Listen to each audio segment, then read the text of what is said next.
The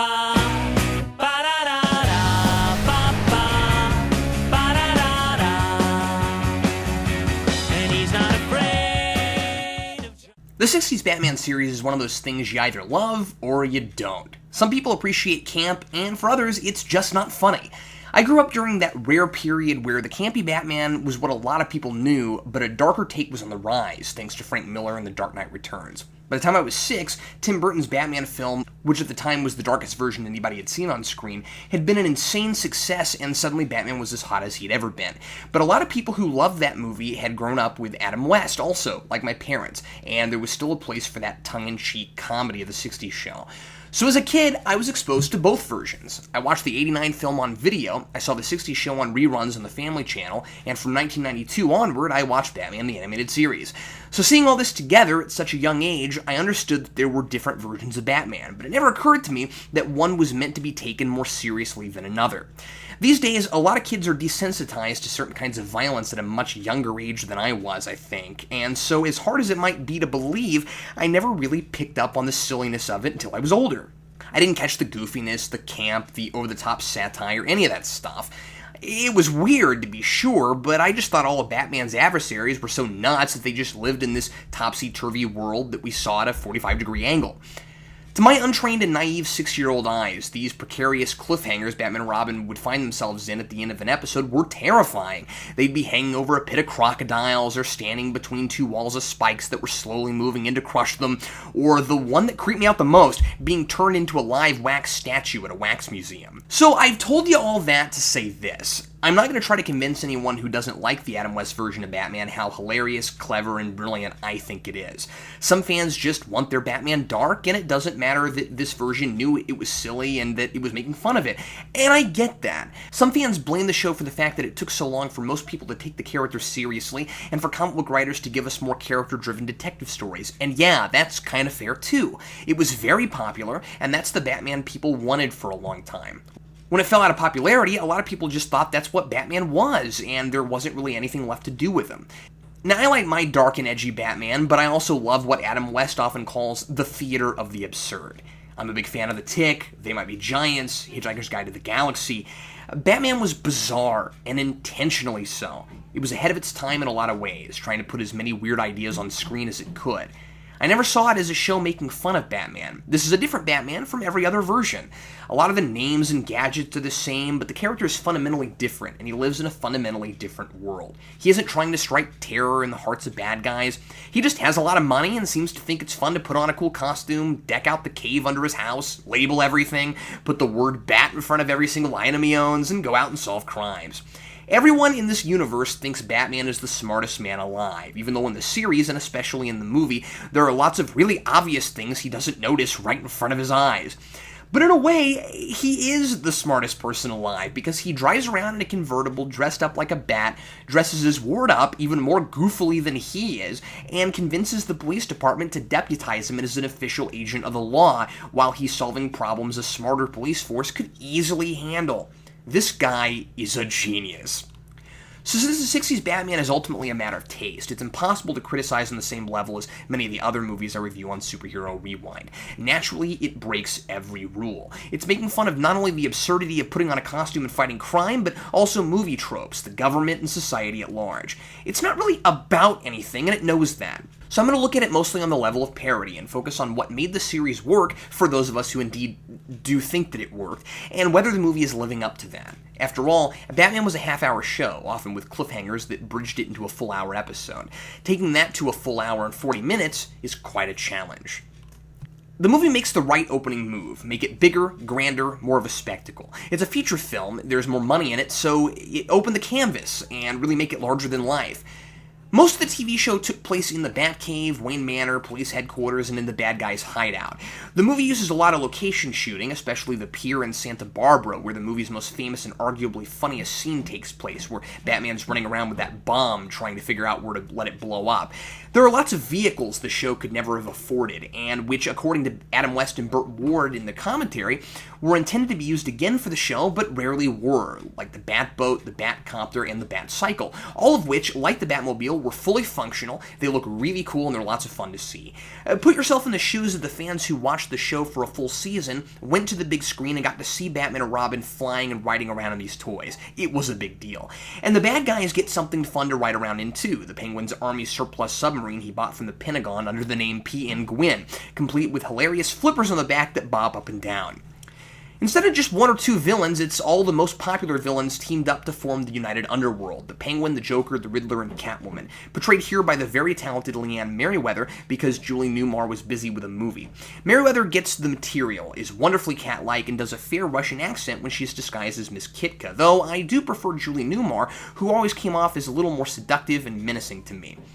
Instead of the more small-time capers of the show, the plot had to be bigger naturally, so the four plan to use an invention they've stolen from Commodore Schmidt-Lap to dehydrate the world's most powerful leaders into little piles of differently colored dust, who are all conveniently in one place for a peace summit, and they want to rule the world. In other Batman movies, having too many villains has proven problematic, but this is hardly comparable. Half the fun of the 60s show was the guest villains, all played by master actors, many of whom were very well known on the stage or in film or both. So to see them all interact was a joy for fans. And when Batman finally figures out all four of them are working together, Gordon has one of my favorite lines in the film: "The sum of the angles of that rectangle are too monstrous to contemplate." Each of the villains sticks to their respective gimmicks, and those gimmicks are how Batman figures out they're all involved. Strangely, this seems to decide which of them is most prominently featured. The whole caper revolves around kidnapping a Commodore at sea and using a submarine, so the Penguin really takes center stage. At one point, he very plainly asserts his authority when, on the submarine, he tells the Joker, "On land you may command, but at sea it is me." Being a movie, it really makes fun of the melodrama of on-screen romances through the relationship between Bruce Wayne and Catwoman, disguised as Kitka, and so she's featured frequently as well, as a big part of their plan is luring a millionaire through Kitka's seductions, and who else would they think of but Bruce Wayne? The Riddler gets a fair amount to do, as a main staple of many Batman plots is the vague and oftentimes bizarre riddles that Batman and Robin find simple and obvious and easily lead them to the bad guys. These permeated the show, and the formula often relied on the riddles or another form of riddle-esque clues, even when it wasn't a Riddler episode. So naturally, he's mostly here to come up with those, which he somehow writes in the sky with Polaris missiles. And I like how the first time we see one, Robin yells, "Holy Polaris!" before the missile even comes out of the water. So this just leaves the Joker, who is sorely underused, as there's just not much for him to do in this plot. He mostly runs around and laughs a lot, and gets berated by the Penguin for not doing what he tells him to. He is nearly the subservient henchman to the other three, which is really strange, as Cesar Romero is one of the most brilliant and seasoned actors between them. Most of what he does is off-screen. Robin points out that the riddles are in the form of jokes, so I guess that was his idea, and he also comes up with the famous exploding shark at the beginning and the exploding octopus, which we never really see, but we do see the explosion of the water above it when a henchman hilariously gets catapulted out the window in a trap meant for Batman, and we see this great fake dummy fly through the air and get blown up in the water.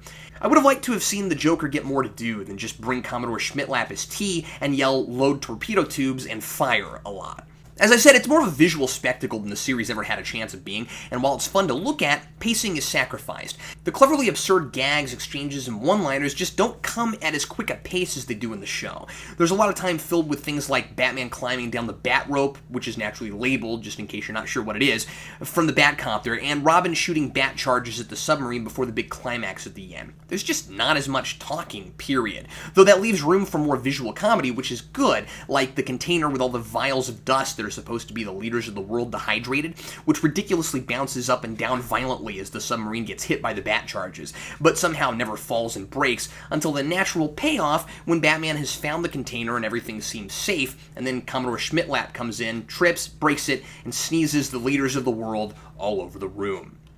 I also miss some of the faux suspense from the show, that admittedly is tough to recapture without the cliffhanger death traps. There are little death traps here and there, like the exploding shark at the beginning and the magnetic buoy that sticks Batman and Robin to it by attracting the metallic objects in their utility belts. But somehow, these never feel as dangerous, threatening, or even as bizarre as some of the traps in the series. And I think part of that is because there's never that moment where the villain is standing there watching Batman helpless to free himself, taunting him with a big speech before he walks away and whatever is about to kill him slowly comes at him or whatever. In fact, more bizarre in this film is how Batman and Robin escape these traps, especially the buoy, where the missile seems to hit, but then Batman and Robin speed away in the Batboat, and then Batman gives us some strange exposition to explain how they're still alive, and we find a whale moved in the way just in the nick of time. It was noble of that animal to hurl itself into the path of that final torpedo. He gave his life for ours. There are two big comedy elements the movie has in common with the series that really carries it. The first is Batman's false modesty. He and Robin will solve an impossible riddle and act like it was nothing, like anybody could solve it. And these are some of my favorite moments. Standing in police headquarters solving riddles, Batman reads, "What does a turkey do when it's upside down?" Robin says, "It gobbles up." Now that one's reasonable, and O'Hara says, "Yes, of course."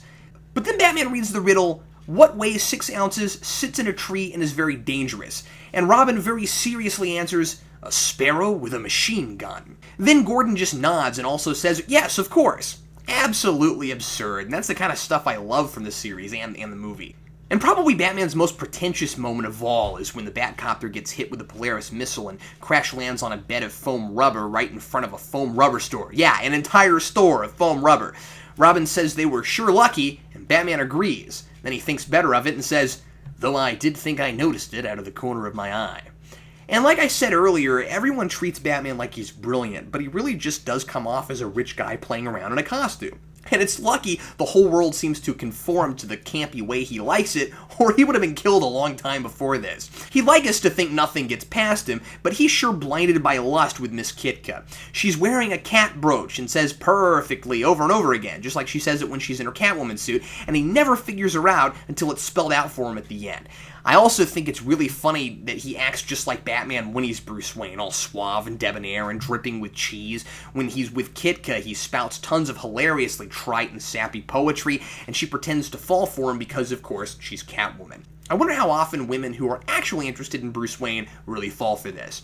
And this was a family series and a family movie, but there's always that not-so-subtle innuendo and subtext for the adults, which is the second thing that really carries the comedy.